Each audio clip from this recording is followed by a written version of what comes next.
So without further ado, I'd like to introduce you to our first speaker. That's Andy Musgrove. He's an expert UK naturalist and biodiversity professional. He's worked in the biodiversity sector for over 25 years, including many years with the British Trust for Ornithology. But he's not doing birds today. He's currently working on a conservation status review of British sawflies, and he's going to tell us all about some of the work that he's been doing on this review. So over to you, Andy.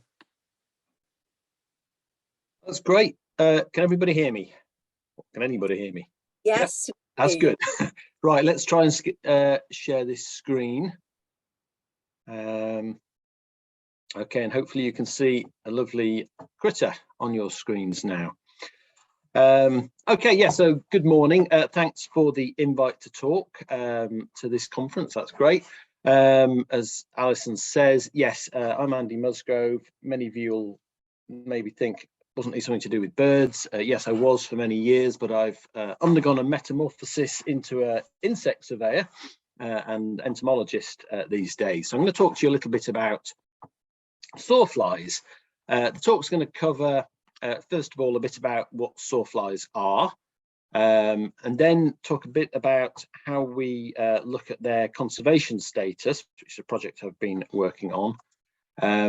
And then, if we've got time, a little bit of how you might get involved in learning a bit more about sawflies as well. I realise this conference is a South East Wales conference, but the talk does have a more of a British focus. And in fact, some of the work that I'm going to describe has been funded by Natural England, so Wales is getting a little bit of a freebie there, so that's good.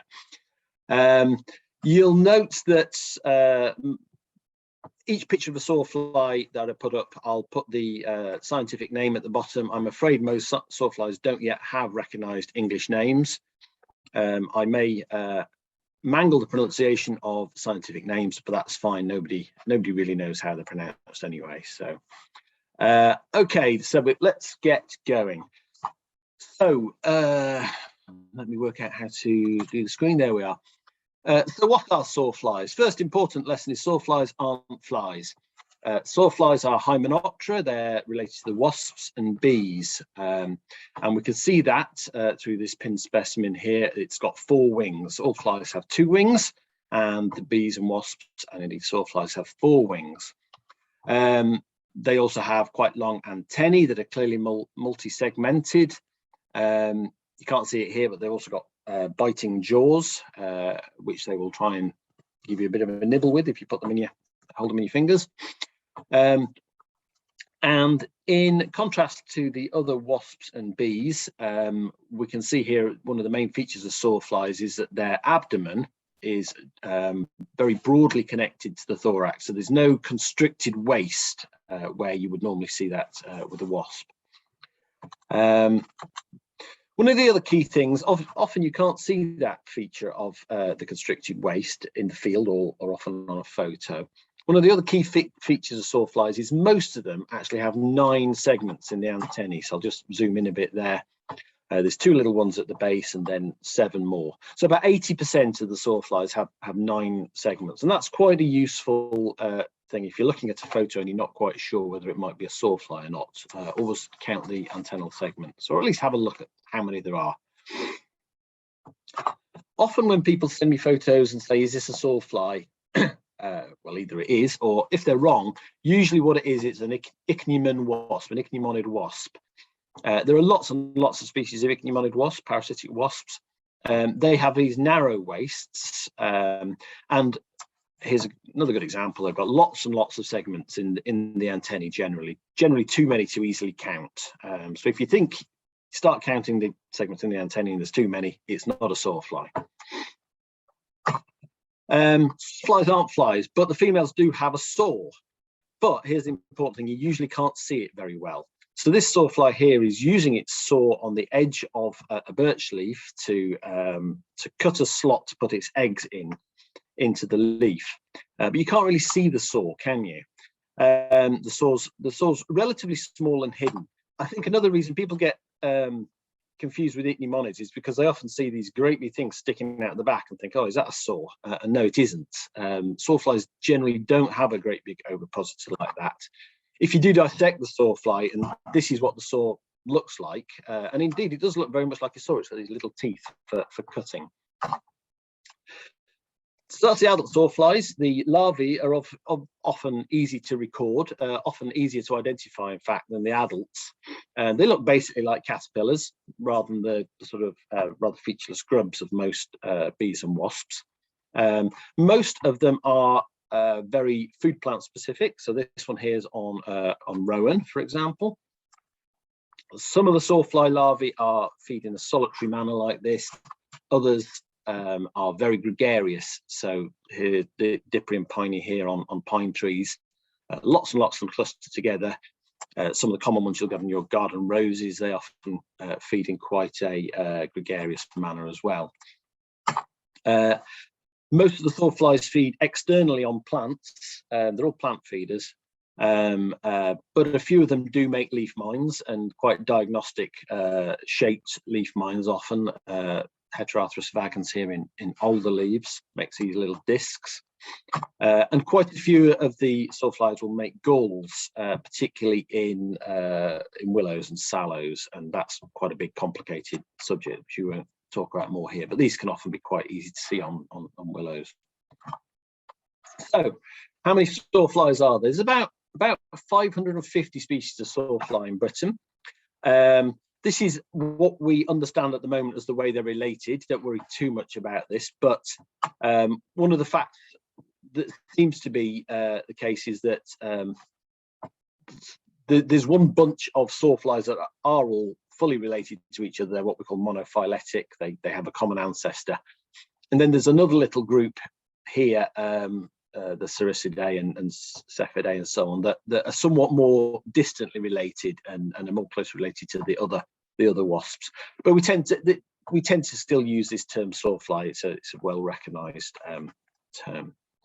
The numbers are the number of species in each family there, and one thing to note really is that the Tenthredinidae, this 437 species, is by far the biggest family, and so we tend to divide it up into a set of further subfamilies to make a bit more sense of it. So that's sawflies. Let's move on to talk a little bit about their conservation status. How are they doing? Well, the truth is we don't really know in general,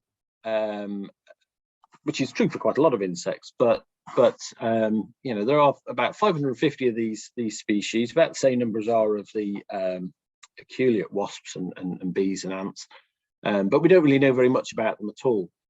To date, there has been no conservation policy or action in the UK, or I would guess probably anywhere in the world, that's directed at sawflies. And there are, you know, within that 500 odd species, there's a lot of rare species, there's a lot that are range restricted, declining, and there are others that are of immense economic concern. Some are really serious pests of forestry, of fruit trees, of arable crops, but there's no monitoring scheme, relatively little information, so it's quite hard to really put your finger on how they're doing. So how do we look at conservation status? Well, I'll just nip back to some birds here because they're easy to make a quick point.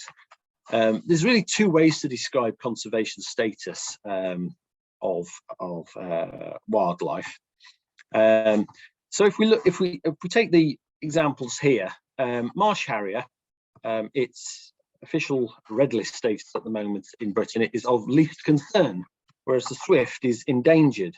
And obviously, you know, most naturalists would think of swifts as relatively widespread and common things, and marsh harriers as quite localized. And the important point is that rarity and threat are different things. So something can be rare but not threatened, as marsh harriers indeed at the moment are doing reasonably well in their sort of fairly limited habitat requirements, whereas swifts are quite widespread but are suffering quite significant serious declines. So something can be rare and doing okay, or something can be quite common but declining rapidly. So rarity and threat are different things. So when we're looking at insects, and a new group of insects like sawflies to think about their status. What should we do? Well, if we look at the government's 25-year environment plan, if you pull out some of the wording in here, it says things like that, and you can believe this as much as you want, but this is what the government's written.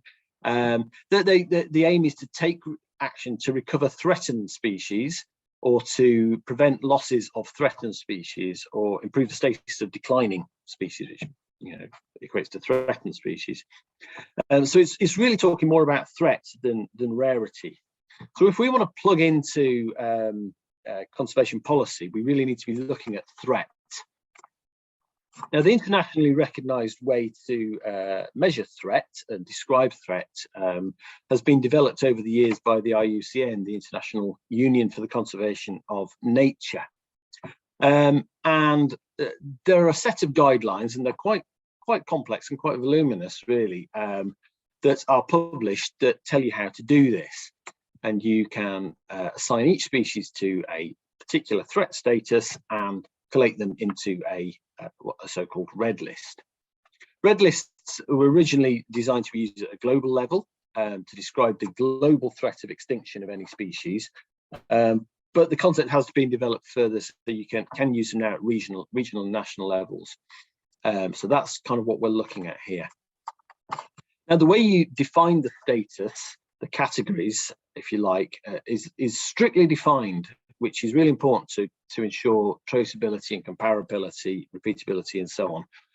And it is complex. And this screen here is the cut down version. So I'm not going to go through that with you. The cut down version for most insects, though, is the species declining? Does it have a small range coupled with further risk factors, so not just a small range? Or does it have a really small population? And broadly, if you can demonstrate one of these, then it's probably a threatened species.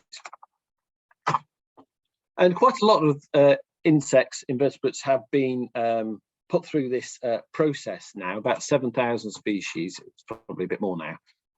And most of the reports that have been developed using this approach are all publicly available, lots of them on the Natural England website, a few in other places. So how would we do it for sawflies? Sawflies were one of the larger groups that hadn't been looked at. So in discussion with Natural England, I was commissioned by them to start putting together a IUCN red list for sawflies, so we can understand the threat status for this group of insects. How do we do it? First thing to do, there are a set of online training modules to confirm you fully understand the process. That's important. It's got to be recognised and relied upon. It's important that people can understand what you've done. Then there's a big job of collating data. So a previous collation of sawfly data had been started by Guy Knight at Liverpool Museum that went up to about 2010. A lot more has been learnt about sawflies since then. So the first thing I did was collate a lot of data from sources such as iRecord, the NBN, the local record centres, of course, and Elaine was very helpful in providing the data from your region, and a number of key recorders who've been very interested in sawflies over the years and have quite a lot of individual data. There's then a huge job of cleaning that data and verifying that data, and I won't go into details about that now and waste your mornings, but that's quite a big job. And then once you've done, what you do when you've done that is you produce a set of summary statistics following set guidelines and compare them to the IUCN criteria to determine what category each species should be in. This little map here showing that you end up using GIS to develop a set of range-based statistics, sort of standardized polygons, which can be quite important for deciding a measure of the range of each species. I put there a link at the bottom. This is where the final report is, and all the details are in here if anybody's interested in really sort of digging in further to this. So hopefully that'll be available for people at the end of this talk or when it's up on YouTube later. So again, just briefly, I didn't cover all the sawflies in my first attempt here. It's quite a big job. So what I've done is covered about 20% in what we think of as the smaller sawfly families in the first phase of this job. The keen-eyed of you will notice that there's one little family, the Athaliidae, there that I should really also have covered, but they were included in the Tenthredinidae until about the last few months. So they're going to have to jump into phase 2. But anyway, so I did about 110 species in the first phase. And cutting to the chase, and as I say, you can read the report and all the details. These are the results. About 50 of the sawflies come out as least concern, and these are the standardized IUCN categories. 8 are near threatened, so they get pretty close to the threat status, but not quite there. 6 come out as vulnerable, 3 endangered, 3 is critically endangered, 6 regionally extinct, and regionally means at the British level, Great Britain level. 16 were data deficient. We really didn't have enough to decide what to do with them, what status to give them. And 18 were not applicable for the process for one reason or another, which I'll go into in a moment briefly. So yeah, that's the top level stuff. Let's just talk about a few individual species that might be of interest. So this species, Aproceros leucopoda, the zigzag elm sawfly, is one of the better known sawflies in recent years. It's a pretty recent colonist. It's only been around, we're not quite sure exactly when it arrived, but probably 5 or 6 years now. But it's exploded onto the scene really. And it's very easy to detect if you look for it on elms, both trees, but also, you know, elms that are still quite common in hedges in many areas, by this distinctive zigzag cuts that it makes as the larvae feed their way through the leaf. And if you look closely at this photo, you can actually see the sawfly larvae at the end of each cut munching their way along. Here's the map of the distribution of records on iRecord as of yesterday. So they started appearing really in the southeast, but they've spread very rapidly up to about York and west over towards Cardiff and Exeter now. So really anywhere that you've got elms, you should be looking for these in the summer, and there's a good chance you'll find them in your region now. So this you run it through the statistics of the IUCN process and comes out as least concern. It's not declining, it's all over the place, it's doing pretty well. Flip side, here's another one, Trachelus tabidus. You may not have heard of this, and that's not very surprising because we don't think they're here anymore. If you look at the older, the first big reference book that most of us use by a chap called Benson from 1951, it notes this species as common in the fens and a well-known pest of wheat, barley, rye, and various wild grasses. So from that status, you'd have thought, oh, well, we should be finding this all over the place. Now, he wrote that in 1951, but I can't find any records of this after 1959. There are widespread older records, but there aren't any since 1959. And there seems to have been a catastrophic decline of this species, apparently, to a complete loss. And no, we haven't put a dedicated effort into searching for it, but we are finding quite a lot of other sawflies. And if this was still present, or at least if it was still widespread, it seems unlikely it would be entirely overlooked. It could be hanging on somewhere, but going through the process, we decided this should be classified as regionally extinct. Feels like maybe this is, because it's supposedly a pest, maybe it's something that pesticides are particularly effective against. There was a 1936 record from Glamorgan, so it's always worth keeping an eye out for in this region. Gilpinia hercyni, I don't know how you pronounce it. This is an interesting one, potentially in parts of your region. So this is a non-native species. It feeds on spruce, and spruce isn't a native British tree, so obviously not a native British sawfly. First recorded from spruce plantations in 1906. Pretty low level of records until the 1970s, when there was a major outbreak in spruce plantations in Wales in particular. Big panic about what it was doing to forestry crops, how we're going to deal with this sawfly. A few years later, the outbreak subsided, and there haven't been any subsequent outbreaks in Britain reported. In fact, since 1977, I can only find 2 records for this species. So despite the fact there being millions and millions of them and causing mass panic, since 1977, I've only found records from 2000 and 2011, and both of those are in Surrey. It seems highly plausible that this species is still present in your spruce plantations, but nobody's really looking. It'd be really nice to have some records to back that idea up. So this suspicion of significant under-recording suggests that data deficient is really the appropriate status to be using here. We don't really know whether this is a species of least concern, whether it's critically endangered in a British context. Who knows, really? But anyway, yeah, if you find sawflies in a spruce plantation, I'd be very keen to hear about them. This is a nice one, Euroceras auger. We haven't given this a status. There was a record of this from 1925 from Kent, but then there were no more records until the year 2020 when I found one in my garden in Norfolk. Then the following year, 2021, there were 3 records, all of which were in wild sort of countryside situations, and indeed some were seen ovipositing in timber. So it seems like this thing isn't just coming in as an import. It's native to Central Europe.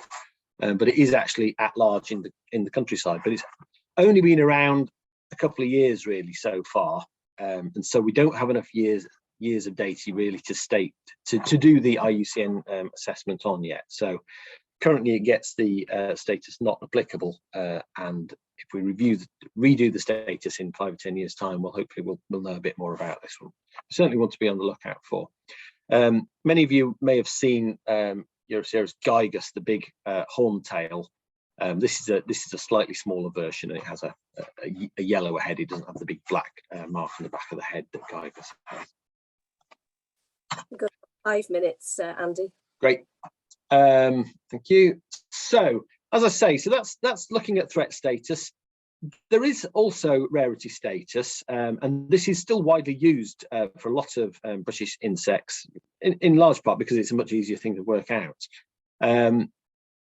We tend to call something nationally rare if it's thought to be present in up to 15 hectares, 10k squares of the national grid, and something nationally scarce if it's between 16 and 100 hectares. But there is this term, if it's in that many hectares and there is reasonable confidence that exhaustive recorder wouldn't find them in more. Now, reasonable confidence could cover a whole gamut of things, really. And to be honest, knowing what reasonable confidence means does require a bit of an understanding of how well recorded a group is. And most sawflies aren't well recorded. And indeed, how much of a habitat specialist something is. So, you know, if something, you've got a patchy map of dots, but actually something only occurs in very large reed beds, well, maybe that's correct. Maybe that they are only patchy. But if something occurs in hawthorn hedges, then and you've only got patchy records, well, it's probably massively under-recorded. So I did cover a more objective approach to this issue, and again, that's covered in the report, which you can read if you're interested. We're running a bit short of time, but just briefly, the report does decide that which species are nationally scarce, about 11 nationally scarce species and 24 nationally rare species, and again, the 6 extinct species. Won't go into more details there.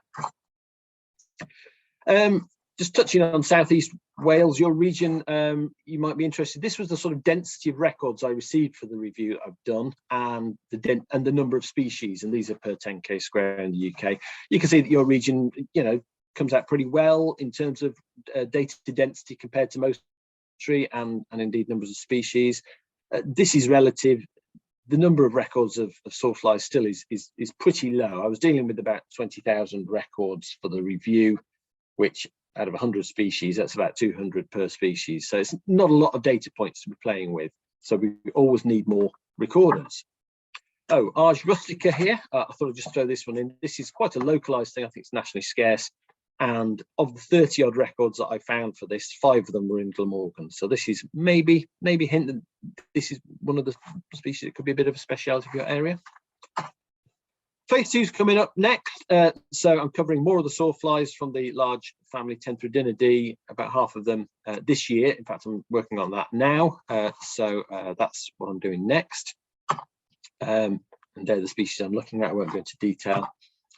If you want to get involved in looking at sawflies, though, yes, they're a bit of a challenging group, but all you really need to do is grab yourself a net and go and swing it around, and eventually you will find some. You can also put out traps. Yellow pan traps will attract sawflies. Malaise traps will attract sawflies. So if you're putting out traps or anything else, for example, and you find sawflies, please don't get rid of them as bycatch. You know, find someone to identify them. I'll look at them if you can't find anyone. Books are a bit of a challenge. Actually, the old Royal Entomological Society books, which are freely downloadable, are still extremely useful sources. The one in the middle, the book by Adam Wright, is excellent, but it's also out of print now. That takes you to genus level, but if you can get hold of that, that's worth grabbing. The Sawflies of Europe book on the right is much more recent. It's not really a beginner's book, it's pretty hard going. And there is another European book coming out this year that we're interested to see what that'll be like. There are, of course, great websites. The Facebook group on British and Irish Sawflies is probably the first place to go if you've got a picture you're not sure of what it is. We've got a website run by Andrew Green on sawflies in Britain and Ireland, which is a good definitive source of information. And Stephen Falk's Flickr pages, if any of you know those. They don't have complete coverage of sawflies, but have some really good pages on some of the sawflies. Where should you submit your records? I would be told off, I'm sure, if I didn't recommend you submit them to Subrec. And I think that's important if you do most of your recording in South East Wales. That's obviously the sensible place to put your data. If you happen to travel more widely and record widely around the UK, then iRecord is probably a good place to put your data, and we'll see them there and be able to do the verification. Finally, thanks to everybody who's ever submitted a Sawfly record, or indeed who's going to submit a Sawfly record. Particularly some of the key Sawfly recorders out there, the local environmental record centres, particularly Elaine here in South East Wales, the iRecord team at the BRC, and Andy Brown and David Heaver at Natural England, and Matt Maddock at JCC for supporting the review. And I think that's me done, but any questions now? And I'm happy to take them, or I'll answer them in the chat later. Thanks very much, Andy. That was a really interesting talk. Very worrying that we've got 6 recently extinct species and several that are clearly threatened since it was last done. So it's clearly a really important piece of work to be doing. I know you're still working through it. One of there hasn't actually been any questions come up on the Q&A, but for people that want to get involved, which would you say was the best sort of forum or website to sort of get go on? Yeah. Like, for example, found them and wanted to ID some species. Yeah, the best thing to do really is to if you think you found a sawfly, take a photo with your camera or indeed your phone, and join the the British and Irish Sawflies Facebook group. And that's where all the people who can answer that question hang out, and somebody will answer your question fairly soon. Many sawflies, of course, small dark insects, can't really be identified from a photo definitively, but the ones that most people like to notice, that are big colourful things sat out on a leaf or a flower, we should be able to put a name to those with a reasonable amount of confidence. So I would go to the Facebook group in the first instance. Brilliant. That's lovely. Well, thank you very